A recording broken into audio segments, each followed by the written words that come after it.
Omukolo gw'okukyusa okuva mu kitongole kya UMEME olwo ab'ekitongole kya Uganda Electricity Distribution Company Limited batandika okutwala mu maaso ekyokusaasaanya wamu n'okubunyisa amasannyalaze mu ggwanga gukulembeddwa mu minisita avunaanyizibwa ku by'amasannyalaze n'obugagga obw'omu ttaka nga ye Dr. Canon Ruth Nankabirwa Ssentamu ng'abadde wamu n'akulira ekitongole kya UEDCL Paul Mwesigwa wamu n'akulira ekitongole ekivunaanyizibwa ku miwendo gy'amasannyalaze Engineer Ziria Wako n'abalala. Omukolo guyindidde Lugogo mu kibangirizi kya bannamakolero era ng'olutuuse Dr. Ruth Nankabirwa agenze butereevu mu kisenge ekimanyiddwa nga National Control Center gyasanze abakugu nga bagenda mu maaso n'emirimu gyabwe nga abasoyeza akajojjoji w'ebibuuzo ku ngeri gye bakolamu emirimu gyabwe. At which we receive power from the generators.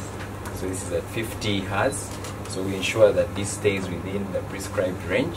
Ng'ebula eddakiika 2 okuwera essaawa 6 ez'ekiro ekikeesezza olwaleero abakungu batandise okubala obutikitiki nga batambulira wamu n'essaawa olwo minisita Nankabirwa n'akwata remote era obutikitiki bwe buweddeyo n'akyusa okuva ku UMEME okudda ku Uganda Electricity Distribution Company Limited.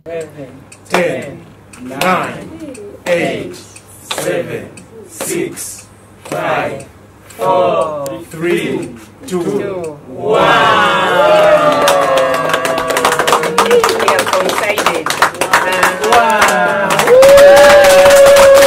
Abakozi bonna ababadde beenaanisa ebyambalo bya UMEME balagiddwa okubijjamu olwo ne baweebwa ebya Uganda Electricity Distribution Company Limited era minisita wamu ne ttiimu y'abakungu okuva mu bitongole byonna eby'amasannyalaze ne babaaniriza mu butongole. Some people here they were taken up from UMEME and show that the operations are continuing and that we have not thrown out the Ugandans.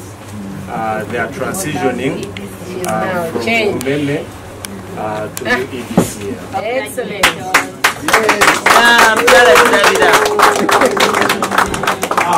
Still on your chair.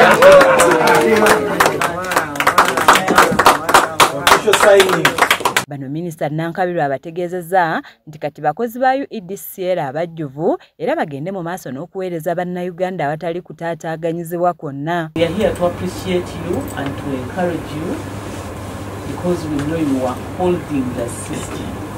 You are our eyes. You are our eyes. And we shall offer all the necessary support.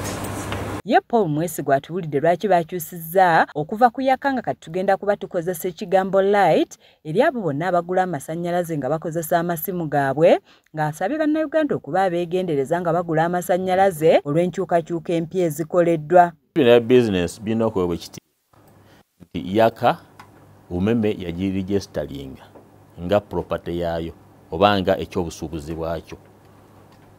Ffe ng'ekitongole naffe ekikola business tetuyinza ate kgenda mu slogan gye baawandiisa mu mateeka nti kya busuubuzi kyabwe.